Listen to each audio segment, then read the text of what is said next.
Hai minasan, ohayo gozaimasu, konnichiwa, konbanwa. Bertemu lagi dengan saya di channel Japan Gampang. Oke teman-teman, di video kali ini saya akan membahas pembelajaran di bab 34 dari buku akar ini ya. Nah teman-teman, kira-kira sampai di bab terakhir masih semangat apa enggak nih? Wah, saya pengennya teman-teman selalu semangat sampai di akhir bab nanti ya teman-teman.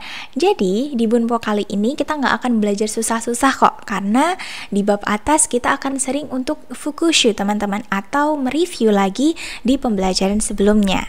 Nah sebelum saya lanjutkan, saya harap teman-teman sudah menghafalkan kotoba di bab 34 ini dan juga sudah mengerjakan latihan soal di bab sebelumnya ya teman-teman. Oke, langsung saja kita langsung masuk ke Bunpo bab 34 ya.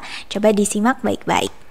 Oke teman-teman, nah di sini untuk Bunpo yang pertama kita akan belajar yang mana kalimat pertama di sini ya menjadi penanda bahwa sebuah persamaan ya atau instruksi, perintah, aturan, rencana atau pemikiran teman-teman, yang mana akan ditandai dengan kata torini ya teman-teman. Nah jadi kata torini di sini pengertiannya adalah melakukan ya, melakukan kata kerja di sini, melakukan kalimat kedua di sini sama seperti ya, atau seperti, sesuai kayak gitu ya teman-teman, sesuai dengan kalimat kata kerja yang diikuti dengan torini kayak gitu teman-teman. Nah di sini ada beberapa cara teman-teman. Yang pertama menggunakan kata kerja bentuk take ya atau bentuk lampau, kemudian diikuti dengan torini gitu ya teman-teman. Nah secara pengertian berarti melakukan kalimat dua ya sesuai dengan kegiatan yang telah dilakukan gitu ya teman-teman. Biasanya nanti akan ada orangnya nih di sini. Misal melakukan kalimat kedua seperti yang saya lakukan kayak gitu, atau seperti yang saya telah lakukan. Seperti itu ya teman-teman, dengan cara perubahan kata kerja bentuk take gitu ya teman-teman. Nah, di sini ada juga nih untuk kata kerja bentuk chishoke teman-teman, atau dalam bentuk kamus. Nah, jadi kalau kita menggunakan kata bentuk jishoke di sini berarti di sini pengertiannya seperti yang akan dilakukan atau akan saya lakukan. Seperti itu teman-teman. Jadi melakukan kalimat kedua ini sesuai dengan apa yang akan dilakukan. Kayak gitu teman-teman. Nah, memang kalau kita menggunakan bentuk kamus, maka secara pengertian itu adalah akan melakukan. Kayak gitu teman-teman. Walaupun kegiatannya ini belum terjadi, namun sebelumnya mungkin sudah ada planningnya teman-teman, atau sudah ada rencananya akan melakukan sesuatu. Nah, jadi untuk perintahnya, kamu, misal saya menyuruh kamu melakukan kalimat ini ya, kata kerja ini seperti yang saya akan lakukan. Kayak gitu teman-teman secara pengertiannya. Nah, untuk cara yang ketiga di sini kita bisa menggunakan kata benda teman-teman. Namun syaratnya kita menggunakan tambahan no terlebih dahulu sebelum kata torini. Gitu ya teman-teman. Jadi kalau digabung menjadi no torini seperti itu. Coba kita lihat untuk contohnya ya. Pertama di sini ada contohnya tado wa watashi ga yatta torini, kemudian ocha o tatete kudasai. Nah, jadi untuk pengertiannya teman-teman boleh ditranslatekan dari partikel wa di sini ya teman-teman. Nah, jadi pengertiannya upacara minum teh, kemudian langsung ke belakang tolong ya, tolong buat teh. Seperti itu ya teman-teman, buat teh. Nah, ada ketemu dengan torini, berarti sesuai dengan yang saya telah lakukan. Kayak gitu ya teman-teman, karena di sini menggunakan take teman-teman ya, dari kata yarimas menjadi yatta. Gitu teman-teman. Kemudian ada contoh yang kedua teman-teman. Di sini ada bon odori no setsumeisho no torini. Kemudian di sini ada matsuri o iwaimasu. Gitu ya teman-teman. Jadi pengertiannya teman-teman bisa langsung translatekan dari belakang, karena di sini tidak ada partikel penanda ya, menggunakan wa, yaitu untuk subjeknya. Maka langsung dari belakang saja boleh teman-teman. Pengertiannya merayakan festival gitu ya, sesuai gitu ya, atau sama seperti. Nah, sama seperti dari ini ya, ada setsumeisho, yaitu buku panduan. Karena buku panduan di sini termasuk ke dalam kata benda, maka di sini menggunakan tambahan no ya teman-teman. Jadi sesuai buku panduan festival bong, kayak gitu teman-teman. Untuk bunpo pertama cukup mudah ya teman-teman untuk dipahami, yaitu kita menjelaskan bahwa melakukan sesuatu itu sesuai dengan kata kerja ya, kata kerja sebelumnya ya, dari yang telah dilakukan, akan dilakukan, atau sesuai dengan benda teman-teman. Nah, saya ada contoh lagi untuk yang diikuti dengan kata benda di sini ya. Sesuai kata benda, teman-teman tidak hanya bisa mencontoh ya dari buku panduan, misal kita memasak sesuai dengan resep, nah misalnya seperti itu, atau sesuai yang dilihat dari televisi. Nah, itu kan diikuti dengan benda teman-teman. Jadi bisa teman-teman menggunakan kata benda ditambah dengan partikel no, kemudian diikuti dengan torini. Seperti itu teman-teman. Oke, kita lihat untuk bunpo yang selanjutnya ya teman-teman. Di sini ada untuk menjelaskan setelah gitu ya teman-teman dalam bahasa Jepang. Pasti teman-teman masih ingat kalau kita mau bilang setelah, biasanya kita menggunakan perubahan teke kemudian ditambah dengan kara ya. Teman-teman pasti masih ingat ya yang mana artinya setelah. Namun kali ini kita akan membahas ya penggunaan setelah menggunakan perubahan kata kerja yang berbeda teman-teman. Di sini kita akan menggunakan kata kerja bentuk take teman-teman, atau bentuk lampau. Kemudian diikuti dengan atau de ya teman-teman, baru diikuti dengan kalimat yang kedua. Berarti kita bisa simpulkan bahwa kejadian yang pertama di sini ya, kata kerja ta atau de itu terjadi terlebih dahulu teman-teman, baru diikuti dengan kalimat yang kedua. Jadi pengertiannya setelah kegiatan kata kerja take, baru kata kerja kedua, kayak gitu ya teman-teman. Nah, selain kita menggunakan kata kerja bentuk take, kita bisa menggunakan kata benda ya, yang mana harus ditambah dengan no baru atau de gitu ya, no atau de baru kalimat kedua. Atau kita juga bisa menggunakan kata sifat i atau kata sifat na ya teman-teman dalam bentuk lampau, kemudian baru diikuti dengan atau de kalimat yang kedua, kayak gitu teman-teman. Jadi teman-teman, saya bantu untuk jelaskan sedikit ya gimana cara membedakan nih antara te kara ya dan juga ta atau de, karena dua-duanya pengertiannya itu adalah setelah. Nah, simpelnya gini teman-teman, kalau kita menggunakan perubahan kata kerja te ditambah dengan kara, maka pengertiannya itu setelah kegiatan te kara, nah kemudian diikuti dengan kata kerja kedua, ini tuh kejadiannya langsung terjadi ya teman-teman. Jadi melakukan kegiatan pertama langsung dengan kegiatan kedua. Contohnya seperti ini, setelah makan, minum. Nah, contohnya kayak gitu ya, kalau dalam bentuk perubahan te kara teman-teman. Jadi kegiatannya itu berlangsung secara langsung, kayak gitu teman-teman. Setelah kata kerja yang pertama diikuti dengan kata kerja yang kedua di sini ya, kalimat kedua di sini itu secara langsung. Nah, sedangkan kalau kita menggunakan ta atau de, walaupun di sini pengertiannya adalah setelah ya teman-teman, tapi tidak menandakan bahwa kejadiannya ini langsung terjadi pada saat itu juga. Enggak ya teman-teman, namun menjelaskan bahwa ini kegiatannya berurutan, kayak gitu ya teman-teman. Nah, coba kita lihat untuk contohnya biar lebih paham lagi ya.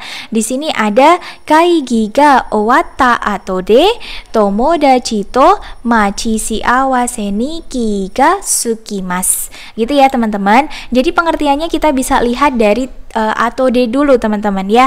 Setelah selesai rapat, nah kemudian kejadian yang kedua ya, baru sadar kalau ada janji dengan teman gitu teman-teman.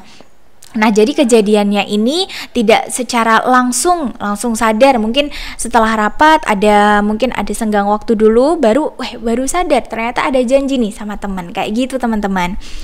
Kemudian ada contoh lagi nih, kedua, JLPT no tesuto ni sotsugyou shita ato de, kemudian mensetsu ni sagashimasu gitu ya. Jadi pengertiannya setelah lulus tes JLPT gitu ya, kemudian mengikuti wawancara. Nah, untuk frekuensinya ini tidak langsung terjadi ya. Mungkin setelah lulus kita belajar dulu untuk wawancara, kemudian baru mengikuti untuk tes wawancaranya. Gitu ya, teman-teman. Jadi, teman-teman dimohon jangan bingung ya perubahan te kara dan juga perbedaannya dengan ta atau de. Seperti itu ya, teman-teman. Oke, kalau gitu kita akan lanjut untuk di bunpo selanjutnya, yang mana kita akan belajar untuk perubahan ya pola kalimat di sini dengan dengan cara atau tanpa, kayak gitu ya teman-teman. Nah, jadi di sini kita akan menggunakan dua perubahan kata kerja. Yang pertama menggunakan kata kerja bentuk TK ya teman-teman, kemudian diikuti dengan kalimat selanjutnya. Nah, kalau kita menggunakan kata kerja bentuk T, maka di sini pengertiannya dengan ya atau dengan cara, seperti itu teman-teman. Mungkin teman-teman kalau sudah belajar dari bab dasar itu pasti tahu ya bahwa di sini kalau kita menggunakan kata kerja bentuk T kemudian diikuti koma itu ada beberapa pengertian ya, bisa diartikan dengan, bisa diartikan lalu, kemudian juga bisa diartikan karena, seperti itu ya.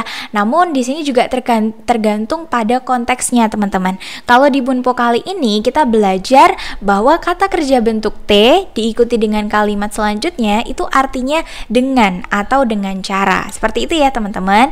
Nah, sebaliknya kalau kita menggunakan kata kerja bentuk naike ya teman-teman, yang mana artinya negatif kemudian diikuti dengan D ya, berarti naide di sini pengertiannya adalah tanpa gitu ya teman-teman, dengan tidak, seperti itu juga bisa teman-teman, baru diikuti dengan kalimat selanjutnya kayak gitu teman-teman. Misal saya bilangnya bahwa orang Indonesia makan dengan sendok kayak gitu ya, dengan menggunakan sendok, berarti di sini kalimat satunya di sini isinya makan ya, gohang o tabemas, di sini kata kerja bentuk TK menggunakan sendok kayak gitu teman-teman. Atau kalau kita menggunakan naide berarti kita bisa juga nih bilang bahwa makan tanpa menggunakan sendok. Nah, contohnya seperti itu ya teman-teman, jadi pasti mudah dipahami ya teman-teman. Nah, di sini ada contohnya afura to shoyu to sosu wo sukate. Nah, di sini ada perubahan TK ya, dari sukaimas menjadi sukate, kemudian ryori no zangryo o itamemas gitu ya teman-teman. Jadi pengertiannya teman-teman bisa dari bentuk perubahan TK dulu atau langsung dari belakang juga boleh teman-teman, fleksibel ya untuk pengertiannya. Nah, di sini saya coba dari paling belakang dulu ya teman-teman. Pengertiannya menumis bahan baku masakan gitu ya dengan menggunakan sosu ya, ada saus dan juga ada shoyu ya, ada kecap asin dan minyak kayak gitu ya teman-teman. Jadi untuk pengertiannya di sini sukate pengertiannya dengan atau dengan cara kayak gitu ya. Nah, sebaliknya di contoh kedua ini menggunakan naide ya. Contohnya di sini ada chomiryo no setsumeisho o ake naide tori niku no ryori o sukurimasu gitu ya teman-teman. Jadi pengertiannya boleh dari sini ya, tanpa melihat buku petunjuk bumbu masakan kemudian membuat masakan daging ayam kayak gitu ya teman-teman, membuat masakan daging ayam. Nah, contohnya seperti itu teman-teman. Atau teman-teman boleh artikan dari yang paling belakang ya, membuat masakan daging ayam tanpa membuka buku panduan bumbu masakan. Nah, kayak gitu juga boleh kok teman-teman ya. Jadi untuk pengertiannya fleksibel saja, kalian boleh translatekan dari koma ke depan atau dari paling belakang gitu ya teman-teman. Intinya di sini penggunaan perubahan kata kerja TK dan juga naike di sini pengertiannya dengan atau tanpa kayak gitu ya teman-teman. Oke, kita akan lanjut untuk di Bunpo selanjutnya. Ini adalah pengembangan dari bentuk kata kerja naike ya teman-teman. Nah, penggunaannya di sini kalau naike ya ditambah dengan D. Nah, bedanya kalau yang tadi itu artinya adalah tanpa. Namun kali ini kalau untuk kata kerja bentuk naike ditambah dengan D itu artinya tidak ya teman-teman, baru diikuti dengan kalimat kedua. Nah, contohnya di sini misal saya bilangnya tidak menulis kanji tetapi menghafal kanji. Nah, contohnya kayak gitu teman-teman. Jadi tidak melakukan kata kerja yang di depan tetapi melakukan kalimat yang kedua. Kayak gitu ya teman-teman. Nah, coba di sini bisa dilihat untuk pengertiannya ya, ada melakukan kalimat 2 tetapi tidak melakukan kalimat 1. Nah, seperti tadi ya, atau sesuatu yang tidak bisa dilakukan secara bersamaan. Nah, jadi misal kita milih salah satu dari kegiatan tadi ya, nggak perlu nulis kanji tapi menghafal. Atau kalau misal kalian bisa untuk menulis dan juga menghafal mungkin bisa, tapi kalau untuk contohnya tadi tidak menulis tetapi menghafal. Kayak gitu ya teman-teman. Dan di sini kita harus memilih salah satu kegiatan ya, dan mengorbankan kegiatan yang lain kayak gitu ya, karena mungkin tidak bisa dilakukan dalam waktu yang bersamaan kayak gitu ya teman-teman. Nah contohnya di sini ada hatarakanai de gakko de nihongo benkyou shite imasu. Nah contohnya di sini tidak bekerja, kemudian tetapi gitu ya, tetapi belajar bahasa Jepang di sekolah. Nah mungkin tidak bisa nih kita bebarengan bekerja dan juga sekolah dalam satu waktu, mungkin nanti takutnya tidak fokus seperti itu ya teman-teman. Jadi dipilih untuk salah satu kayak gitu teman-teman. Tapi kalau untuk belajar bahasa Jepang menurut saya nggak harus di sekolah kok teman-teman. Kalian bisa untuk belajar bahasa Jepang secara mandiri atau otodidak. Ini hanya contohnya saja ya teman-teman. Nah jadi untuk contoh yang kedua di sini ada juga untuk Shogatsu no toki hanabi o minai de kazoku to restoran de shokuji shimasu gitu ya teman-teman. Jadi di sini menjelaskan ketika tahun baru gitu ya. Terus ada minai de ya, berarti tanpa melihat kembang api, tetapi ya tidak melihat kembang api, tetapi ya makan bersama di restoran bersama keluarga kayak gitu ya teman-teman. Jadi mungkin fokusnya makan di restoran, jadi tidak melakukan menonton kembang api kayak gitu ya teman-teman. Nah di sini ada juga untuk contoh yang ketiga teman-teman, ada kagunado o kawanai de chikaku no rentaten de karimasu gitu ya teman-teman. Jadi pengertiannya tidak membeli ya, tidak membeli peralatan atau perabot rumah tangga dan lain-lain, tetapi meminjam di toko rental terdekat kayak gitu ya teman-teman. Jadi lebih baik mungkin di sini contohnya itu lebih baik merental saja gitu ya, tidak membeli kayak gitu teman-teman. Nah di sini di bawah ada juga untuk latihan soalnya ya teman-teman, bisa dikerjakan di buku akari kalian masing-masing ya biar lebih paham, dan ini juga cukup banyak ya untuk latihannya, salah satunya ada dokai juga. Jangan lupa dikerjakan ya teman-teman. Nah jadi di bab kali ini bunponya sudah selesai. Saya harap teman-teman bisa paham ya dari penjelasan saya. Nah terima kasih teman-teman sudah menonton videonya sampai akhir. Kalau misal teman-teman masih ada yang bingung ya atau ada ingin ditanyakan, teman-teman boleh banget untuk komen di kolom komentar gitu ya teman-teman. Ja korekara nihongo no benkyou ga owarimashita. Domo arigatou gozaimasu. Otsukare sama deshita. Hai minasan, mata mite ne.